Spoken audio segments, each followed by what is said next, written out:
Sim! Eu sou o professor Bairros e no tutorial de hoje nós vamos ver...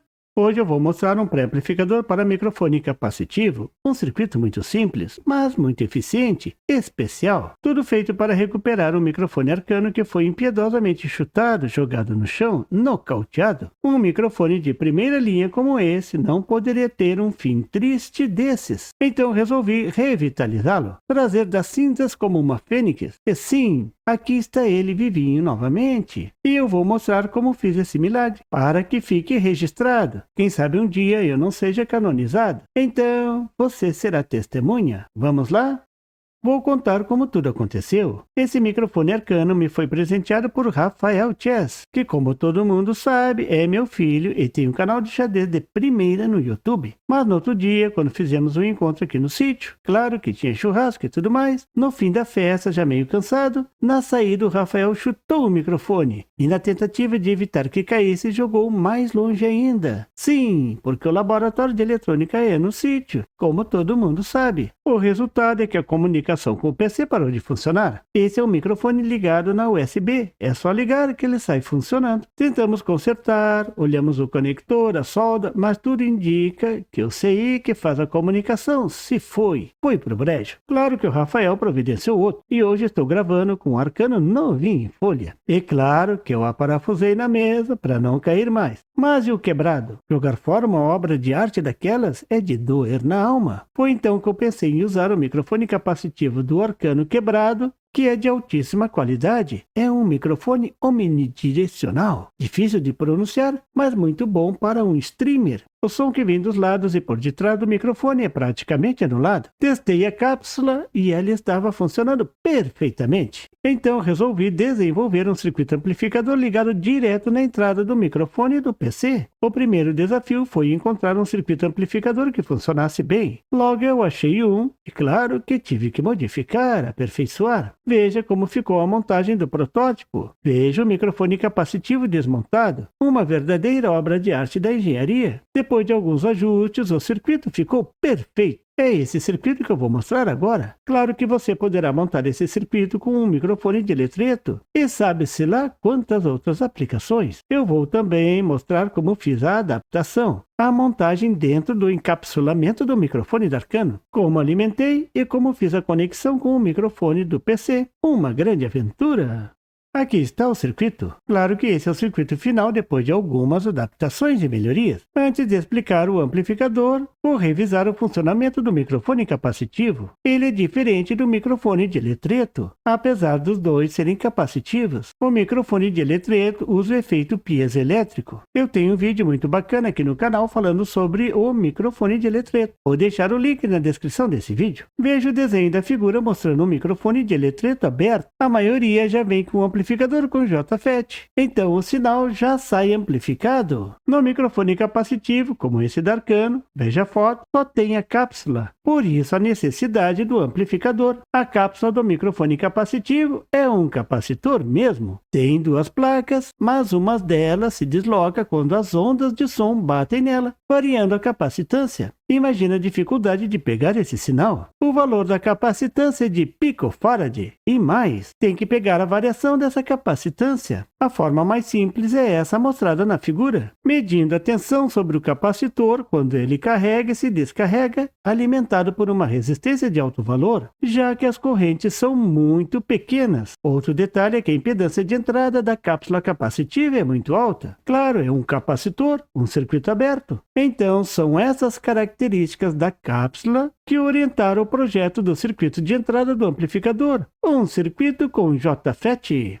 Agora vou mostrar os detalhes do circuito com JFET. Como todo mundo está careca de saber, a impedância do JFET é muito alta. Aqui a impedância de entrada de todo o circuito é dado pela resistência R2. Essa resistência fecha o caminho da corrente gerada na carga e descarga do capacitor da cápsula. A tensão gerada no capacitor vai aparecer inteirinha no gate do JFET. O JFET é escolhido não só devido à sua alta impedância, mas também devido à simplicidade do circuito. Para polarizar, basta a resistência de source. Aqui a resistência R4, ela vai gerar a tensão VGS que sente a tensão de polarização do gate. O JFET tem que ser polarizado com uma tensão de gate próxima do zero. No BF245 deve ficar entre 0 e menos 1 volt, isso devido à não linearidade da curva de transferência do JFET. Ela é uma curva exponencial, só é linear na proximidade do zero. Como o sinal gerado pelo microfone é de baixíssima amplitude, da ordem de 1 mV, então essa falta de linearidade afeta pouco o sinal. Esse é um excelente amplificador para pequenos sinais. O JFET é o componente que deve chegar primeiro no campo de batalha. A sua função é pegar o sinal de entrada de frente e dar um pequeno ganho. Essa é outra característica desse tipo de circuito com JFET. O ganho de tensão é baixo, da ordem de 5 a 10 vezes, mas já está muito bom. Com esse incremento de energia, já é possível mandar esse sinal para um transistor de junção. E aí sim, amplificar para valer. Essa é a função do amplificador com JFET, casar a impedância de entrada e dar o ganho inicial.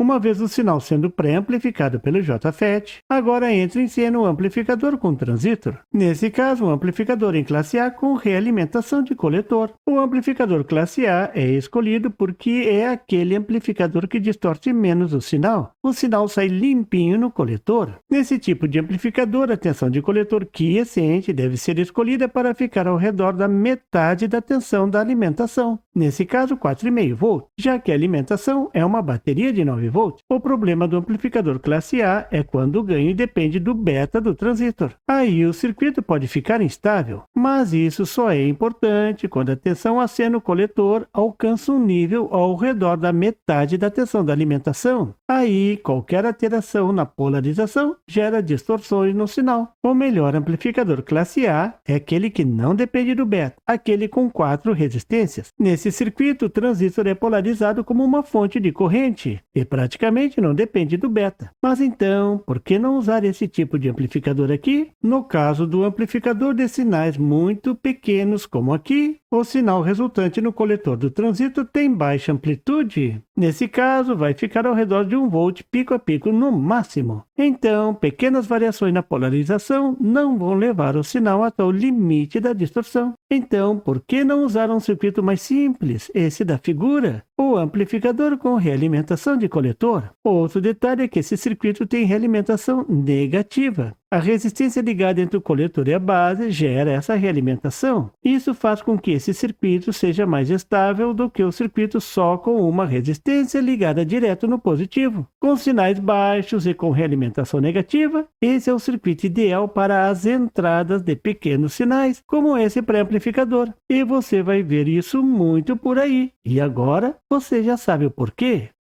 Se o circuito com JFET tem baixo ganho de tensão, os circuitos com transistores conseguem altos ganhos, da ordem de 200 vezes. Então, no final, o ganho desse pré-amplificador pode chegar a 1000. Então, 1 mV aplicado na entrada pode gerar 1 volt na saída, um ganho da ordem de 60 dB. Tá muito bom? Você terá que baixar o volume do PC ou da mesa de som. Então, esse é um circuito que você pode usar como pré-amplificador de uso geral. Pode ser para amplificar um sinal vindo de um microfone de eletreto, ou de um sensor, ou de uma antena. E por aí vai. Agora vou falar da montagem. Eu achei que ficou um primor. Claro, eu sou o pai da criança, mas veja, ficou muito bom mesmo. Quando eu comecei o projeto, tive como objetivo simplificar a ligação com o PC. Eu queria que fosse um só cabo de comunicação. No microfone original, a comunicação era feita via USB, que também já alimenta o equipamento. Mas eu quis fazer a moda antiga, usando um amplificador analógico, esse que vimos há pouco. Então teria que ter uma alimentação separada. Uma possibilidade seria usar a alimentação da USB, mas teria que ter um segundo cabo para o sinal. Então eu decidi alimentar com uma bateria de 9 volts, mediária do encapsulamento, e vi que sim, tinha espaço. Então decidi alimentar o amplificador com uma bateria de 9 volts, nada mais simples. Onde montar o circuito? Nada melhor do que numa placa padrão. Quem sabe um dia eu monte numa placa definitiva. O consumo do circuito é muito baixo, mas tem que ligar e desligar. Para isso eu adaptei uma chave liga e desliga simples. Eu usei a própria placa de circuito impresso com as ilhas para fixar a chave soldando direto na placa. Deu algum trabalho, mas deu tudo certo. Para a saída do sinal, resolvi usar um cabo com conector P2 comum. E felizmente, consegui montar o conector soldando direto na placa. Usei um fio rígido para essa fixação. Deu algum trabalho, mas deu certo também. Tem que usar a imaginação comparação, não é mesmo? É por isso que eu adoro a eletrônica. Veja como ficou a montagem do conector e o pino de saída do conector P2. Veja a montagem com os componentes, não tem segredo. Veja uma possibilidade da fiação, eu usei esse modelo. Um detalhe importante é a pinagem do JFET, o BF245. A posição do dreno e do source são intercambiáveis. Isso mesmo, esse tipo de JFET é chamado reversível ou intercambiável. Veja no datasheet do BF245. Olha lá, Interchangeability of Drains and Source Connections. No diagrama eu desenhei a forma que eu montei com o dreno no centro, mas no protótipo eu montei com o source no centro e funcionou perfeitamente. Só não pode errar o gate. Claro que você pode montar uma caixinha separada. Use a sua criatividade. Veja agora o resultado. Esse som que você está ouvindo foi gravado direto do microfone recuperado. Uma verdadeira fênix que renasceu dos chutes da vida. Eu estou gravando direto sem filtro nem nada. Fantástico esse amplificador. Pronto, isso era tudo sobre essa fantástica aventura. Essa eletrônica é realmente cheia de aventuras. E por favor, se você não é inscrito, se inscreva. E marque o sininho para receber as notificações do canal. E não esqueça de deixar aquele like e compartilhar para dar uma força ao canal do Professor Bairros. E não tem site? Tem sim, é www.bairrospd.com. Lá você encontra o PDF e tutoriais sobre esse e outros assuntos da eletrônica. E fique atento ao canal do Professor Bairros para mais tutoriais sobre eletrônica. Até lá!